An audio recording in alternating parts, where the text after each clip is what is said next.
À 19 ans, Daniel est sans le sou. Démobilisé, il n'est plus militaire, il doit se trouver un métier. Il aime faire des photos et sera donc photoreporter. Dès juin 1945, le jeune homme est sur le pont, appareil photo à la main, un Rolleiflex. Sur le quai d'une gare parisienne, il attend, parmi la foule. Ça y est, les rescapés descendent du train, murmure-t-on à côté de lui, et s'avancent alors, apeurés, non pas des adultes, mais des enfants. Je m'appelle Louise Salé et vous écoutez 1945, Les Survivants, un podcast de la rédaction d'Europe 1 imaginé à partir des photos de Daniel Franck. Épisode 3, le retour des camps. Là, vous avez des dizaines de gamins qui sont sur ces photos. Tal Brutman, historien. Que des enfants arrivent des camps, c'est quelque chose d'extraordinaire. Les enfants juifs, normalement, retournent d'une manière infinitésimale. Pas parce qu'ils sont assassinés, c'est la logique de la Shoah. La seule exception, c'est Buchenwald. Le plus jeune a 4 ans, une grande partie ont moins de 10 ans et une autre grande partie ont à peine 12-13 ans. Donc c'est vraiment très très jeune. Sur ces photos, plusieurs petits arrivent tout droit, donc du camp de Buchenwald, où 1 millier d'enfants ont été sauvés, protégés et nourris par les détenus adultes, comme Igio Rosenman, aujourd'hui âgé de 90 ans. En 1945, il a 9 ans et demi. Mais on jouissait d'un statut très spécial, c'est que on s'est trouvé dans un endroit où on savait que le responsable de notre vie, c'était des gens qui nous voulaient du bien et ça change tout. Ce qui fait que je crois que tous les enfants, ou l'immense majorité, ont survécu. Donc j'ai eu comme ça quelques souvenirs à Buchenwald où ce sont des adultes qui m'ont donné un bout de pain. N'importe quoi peut vous maintenir en vie et n'importe quoi peut vous faire mourir. Quand on sortait, tous les matins, il y avait un tas de morts qui faisaient 50 cm d'eau. Il y avait tous les jours, je ne sais pas, je dirais 20 ou 30 personnes qui mouraient. Donc quelqu'un qui mourait, ça faisait partie du processus normal. C'est la vie qui était l'exception, hein. Ça fait une grosse différence. Sur les clichés de Daniel figurent aussi 2 petites filles, en provenance sans doute d'autres camps ou bien orphelines de guerre, mais pas de Buchenwald, semble-t-il, où il n'y avait que des hommes. En tout, pendant l'été 1945, la France accueille 500 enfants du camp de Buchenwald. Tous sont originaires d'Europe de l'Est, ils ne parlent pas un mot de français. Une poignée se retrouve donc sur ce quai de gare. Igio analyse les photos. Bon, là c'est un regard très triste, inquiet, étonné. Il faut se dire aussi qu'aucun de ces enfants ne pensait avoir gardé des parents. Mais donc, ces enfants ont l'air un peu hébétés. Hébétés et méfiants. Méfiants, c'est tout à fait normal parce que les situations dans lesquelles ils ont vécu, c'était des situations qui produisaient légitimement de la méfiance. On voit en plus beaucoup moi c'est ça qui me frappe aussi, beaucoup de militaires, de policiers. Tout ça, ça doit raviver des souvenirs terribles. Certainement, parce que les militaires viennent vous protéger, c'est un changement de représentation qui est pas évident, même si les enfants ont une dynamique psychologique plus rapide que celle de l'adulte, mais on a peur. Dans l'opinion, cette actualité ne passe pas inaperçue. L'arrivée de ces enfants, elle a très fortement marqué, pour plein de raisons, la population à l'époque, ce qui explique que ça soit archi-photographié. Tal Brutman, historien. Effectivement, quand ils reviennent, chez certains Français, il y a de l'exénophobie face à l'arrivée d'étrangers.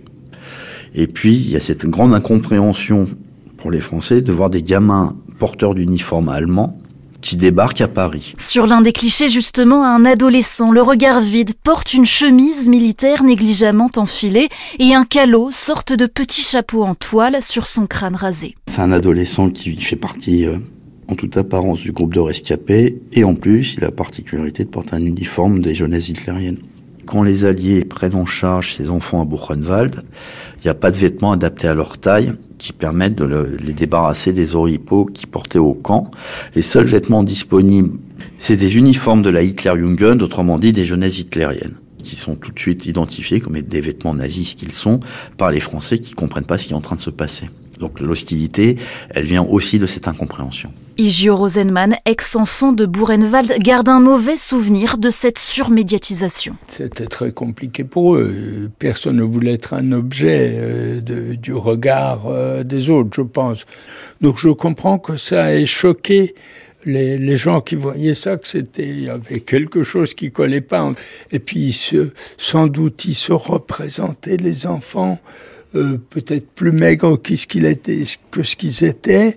Or, au mois de juin, on était 2 mois après la libération et après. Il faut savoir qu'on avait été surnourris et il y a eu beaucoup de cas de dysenterie, de morts, parce que les estomacs n'étaient plus du tout habitués avec 1200 ou 800 calories. On n'est pas habitué, donc pendant les 2 mois, on avait été très très nourris. Et donc je comprends très bien que ça ne correspondait pas à la représentation des prisonniers affamés, squelettiques, exactement. D'autres clichés de Daniel nous emmènent ensuite dans des camions à la sortie de la gare, où 2 petits garçons, assis sur des banquettes, sourient. Ils ont le crâne rasé, on les conduit probablement au Lutetia, un hôtel boulevard Raspail à Paris, présent sur les photos suivantes. Puisque le Lutetia est un hôtel de luxe et De Gaulle l'a choisi à dessein pour que les rescapés soient bien pris en charge. Tal Brutman, historien. Mais certains vont être choqués par le luxe auquel ils sont confrontés en débarquant du système concentrationnaire. Les rescapés des camps sont pris en charge d'un point de vue sanitaire, donc ils sont soignés, logés et soignés à l'hôtel parfois pendant plusieurs semaines. Ils sont interrogés sur tout un ensemble d'informations, ceux qu'ils ont pu connaître en déportation et au sujet desquels ils ont des informations. Ils sont interrogés également sur leur propre sort, ce qu'ils ont subi et connu pendant leur détention dans les camps. Des personnes se portent volontaires pour soigner les 20 000 déportés accueillis entre fin avril et fin août 1945. Pierre Bellemare, grande voix d'Europe 1, en fait partie, interrogé par Isabelle Morizet en 2014. Et là, c'est l'accueil. Alors, vous ne pouvez pas savoir, c'est quelque chose d'absolument inimaginable dans mes souvenirs. Parce que vous voyez arriver des gens qui étaient allongés sur des civières et vous voyez arriver des morts. C'est-à-dire qu'ils sont tellement décharnés. Les yeux sont quasiment sortent des orbites. La peau est collée aux os du visage, aux os du corps, évidemment. Bon, ce sont des squelettes avec un peu de peau dessus. C'est effrayant, effrayant. Ils sont presque incapables de dire un mot. Ils arrivent, on les prend, donc on les amène à l'intérieur de cet hôtel où là, on allait leur donner les premiers secours à leur arrivée. Ils avaient déjà connu des secours à leur départ, ils en connaissaient à leur arrivée. Et voilà, on faisait ça toute la journée. Revenons désormais à la photo de Daniel, prise devant l'hôtel. Au premier plan, sur un panneau d'affichage, les noms des déportés hébergés au Lutetia sont placardés. Alors on voit la façade du Lutetia. Lior Lalieu, chef de la photothèque au mémorial de la Shoah, nous décrit le cliché. Avec sur la gauche, l'entrée, l'hôtel Lutetia, c'est l'entrée qui est réservée pour les familles. Et vous voyez sur la façade des listes de noms affichés et des familles. On voit surtout des femmes, on voit même une petite fille là, et des passants, et des familles donc qui regardent ces listes. Et l'espoir fou de ces familles, c'est de retrouver un survivant. Le Lutetia, c'est un symbole pour les survivants, pour les enfants survivants, pour les orphelins, parce que c'est le lieu de l'espoir. Et malheureusement, les survivants sont très très très peu nombreux et ça va être un espoir qui va dégringoler. Donc le retour à la vie pour la population juive, la communauté juive à ce moment-là, elle est terrible. Elle n'est pas du tout, c'est pas du tout le même espoir ou la même joie qu'on pourrait penser à 8 mai 1945, la liberté, la joie, la guerre qui se finit. Pour eux, c'est le retour des déportés qui ne vient pas.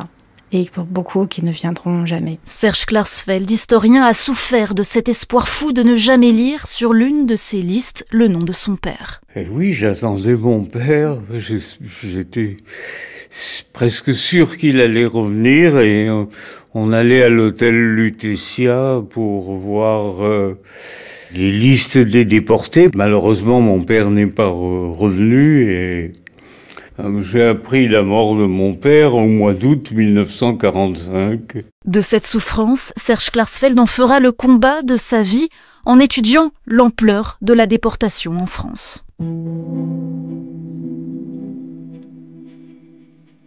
Vous venez d'écouter le 3e épisode de 1945, Les Survivants, un podcast de la rédaction d'Europe 1, imaginé à partir des photos de Daniel Franck retrouvées par ses enfants. J'ai écrit et présenté ce podcast. Christophe Davio l'a réalisé. Merci aux archives d'Europe 1, Sylvaine Denis, Laetitia Casanova et Antoine Reclus. Promotion et coordination des partenariats, Marie Corpet. Merci tout particulièrement à Franck, Éric et Pascal, les 3 fils de Daniel Franck, Sandrine Schwartz, Lior Lalieu du Mémorial de la Shoah, et à celles et ceux qui m'ont confié leur témoignage ou leur éclairage. Retrouvez ce podcast sur le site et l'appli d'Europe 1 et à très vite pour le prochain épisode.